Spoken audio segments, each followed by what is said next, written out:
L'autorisation donnée par Israël pour accueillir des Éthiopiens en regroupement familial est entrée dans sa phase active ce jeudi. Quelques centaines d'Éthiopiens ont été accueillis à cet effet à l'aéroport de Tel Aviv.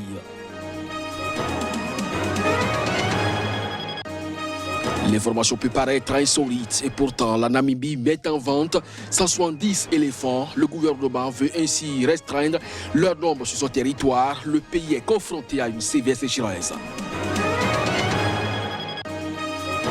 Le 3 décembre de chaque année est consacré à la Journée mondiale des personnes handicapées. Celles de Gaza en Palestine ont saisi l'occasion pour faire une course en fauteuil roulant.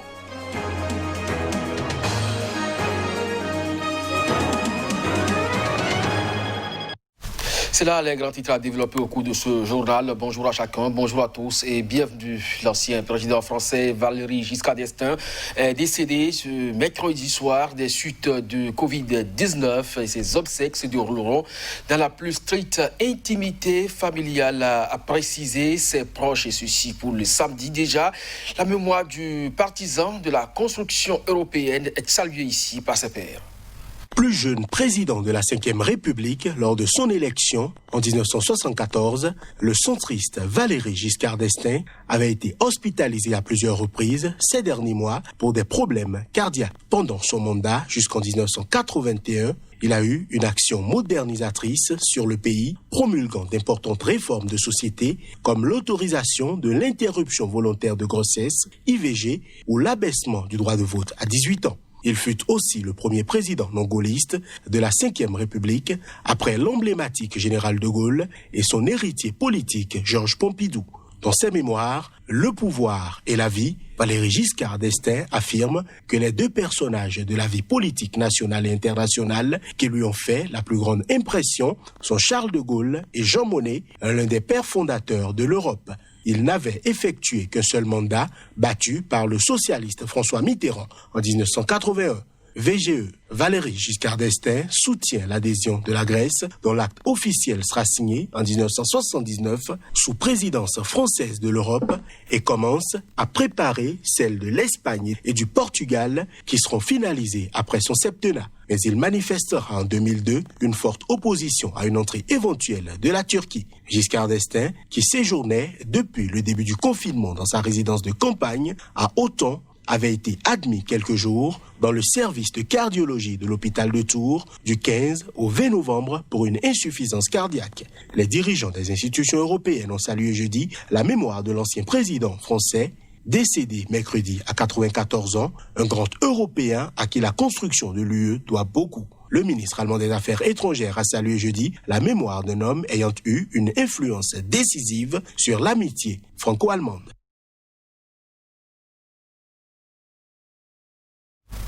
En Centrafrique, François Bozizé ne sera pas dans la course à la présidentielle. La candidature de l'ancien chef de l'État a été invalidée ce jeudi par la Cour constitutionnelle. Le motif évoqué est qu'il faisait l'objet de poursuites judiciaires pour assassinat, torture et sanction de l'Union européenne de l'ONU. Reportage.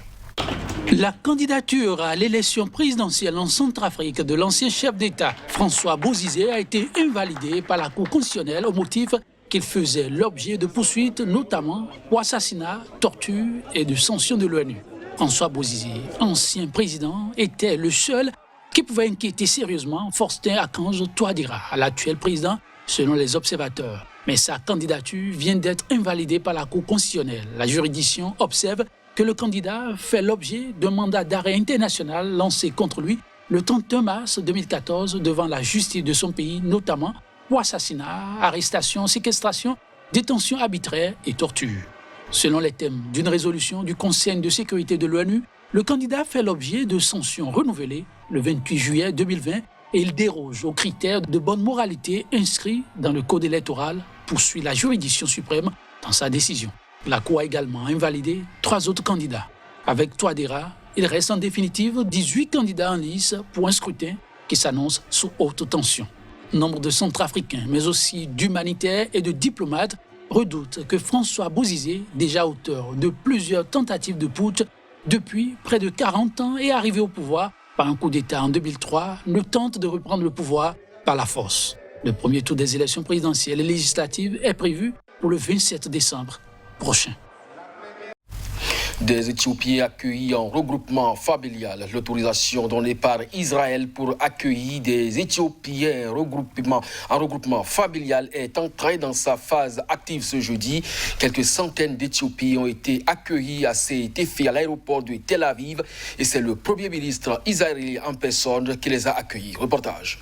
Ils sont partis de l'Éthiopie, non pas en fuyant un conflit.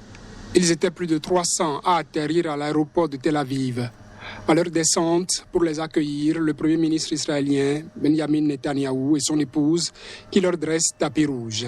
Ces Éthiopiens ont en effet effectué le voyage pour raison de regroupement familial. Il y a 2 mois, le gouvernement israélien les y a autorisés. Ils appartiennent à la communauté des Falash Moura. 2000 membres de cette communauté ont été autorisés à cette immigration. Les Falash Moura, qui affirment être des descendants des Juifs éthiopiens, ne bénéficient pas de la loi du retour permettant à tout Juif de la diaspora d'immigrer en Israël et d'en devenir automatiquement citoyen. Ils avaient été convertis de force au christianisme au XIXe siècle. Le gouvernement israélien a toutefois établi en 2015 une liste nominative de 9000 Éthiopiens autorisés à immigrer en Israël sous 5 ans au nom du regroupement familial. Nos chers frères et sœurs immigrants d'Éthiopie, nous sommes tellement émus de vous accueillir ici, a déclaré le Premier ministre lors d'une cérémonie estimant que leur arrivée représentait l'essence de l'histoire sioniste. Quelques 1700 autres migrants éthiopiens doivent arriver en Israël d'ici janvier 2021. La communauté juive éthiopienne d'Israël compte plus de 140 000 personnes, dont plus de 50 000 y sont nées. La plupart d'entre elles descendent de communautés restées coupées du monde juif pendant des siècles que les autorités religieuses d'Israël ont tardivement reconnues. Quelques 80 000 juifs éthiopiens ont immigré en Israël à la faveur de 2 ponts aériens organisés en 1984 et en 1991. Ces dernières années, ils ont organisé une série de manifestations pour dénoncer le racisme et les discriminations auxquelles ils disent être confrontés et pour exiger que des membres des familles restées en Éthiopie puissent les rejoindre. L'information peut paraître insolite et pourtant la Namibie met en vente 170 éléphants. Le gouvernement veut ainsi restreindre leur nombre sur son territoire. Le pays en effet est confronté à une sécheresse sévère. Reportage. C'est à travers une annonce publicitaire que l'information a été rendue publique. Le gouvernement namibien a proposé 170 éléphants de grande valeur à la vente et appelé les acheteurs nationaux et internationaux à se manifester. Pays semi-aride et peu peuplé d'Afrique australe, la Namibie abrite quelques 28 000 pachydermes selon son ministère de l'Environnement. Le gouvernement a choisi de vendre des éléphants vivants pour plusieurs raisons, en particulier leur nombre croissant, a-t-il expliqué. Certains pays se sont plaints de ce que la Namibie abattait les éléphants mâles, a-t-il dit. À la place, nous avons décidé, après avoir effectué des recherches, de les vendre. Selon le ministre, les éléphants ont été mis en vente après l'identification d'un besoin de réduire leur population en raison de la sécheresse et de l'accroissement du nombre d'éléphants en lien avec les conflits humains-éléphants. Lors de l'indépendance en 1990, le nombre d'éléphants était tombé en Namibie à quelques 5000, mais il a fortement remonté après la mise en place d'un programme de protection salué dans le monde entier. Le ministre de l'Environnement a averti que la Namibie ne comptait aucunement vendre ces éléphants de manière inconsidérée. Nous devons être certains que le pays soit propice pour les accueillir, a-t-il dit. Le 3 décembre de chaque année est consacré à la journée mondiale des personnes handicapées. Celle de Gaza en Palestine ont saisi l'occasion pour faire une course en fauteuil roulant. Occasion pour elles de dénoncer la marginalisation dont elles sont victimes. Leur situation de handicap n'est pas un frein à leur épanouissement. Elles sont nombreuses à se mettre sur la ligne de départ pour une course en fauteuil roulant. Dans les rues de Gaza, c'est un spectacle pas ordinaire. Cet événement a été organisé car des personnes handicapées ont exprimé le souhait de participer à la société et de dire à la communauté internationale qu'elle possède des droits. La communauté internationale doit faire appliquer leurs droits selon le droit et les conventions internationales. Il y a environ 53 300 personnes handicapées à Gaza. Comme je l'ai mentionné, environ 19 700 personnes bénéficient d'aide du ministère. Ce rendez-vous sportif offre une visibilité aux participants, canal qu'ils ont saisi pour attirer l'attention sur certains de leurs droits dont ils ne jouissent pas.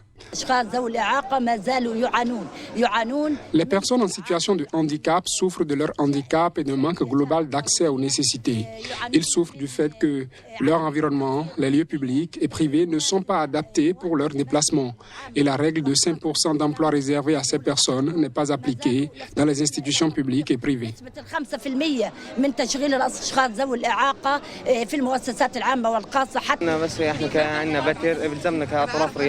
Nous, en tant qu'amputés, avons besoin de prothèses de sport. Nous avons besoin d'aide pour continuer à faire du sport. Nous sommes champions des compétitions de football et de basketball pour les personnes handicapées. Personne ne nous considère. On veut être comme tout le monde, à égalité, et à cause du blocus, personne ne se soucie de nous. Gaza. Cette enclave palestinienne, ravagée par les conflits et sous blocus israélien depuis 2007, compte environ 53 300 personnes en situation de handicap, selon le ministère gazaoui du développement social. D'après Human Rights Watch, les personnes en situation de handicap souffrent particulièrement du blocus imposé par Israël depuis 2007 pour contenir le mouvement islamiste armé Hamas, son ennemi au pouvoir dans l'enclave. C'est cette information que se referme ce journal. Merci à vous de nous avoir suivis. Très bonne journée en compagnie des programmes de SICA. À très bientôt.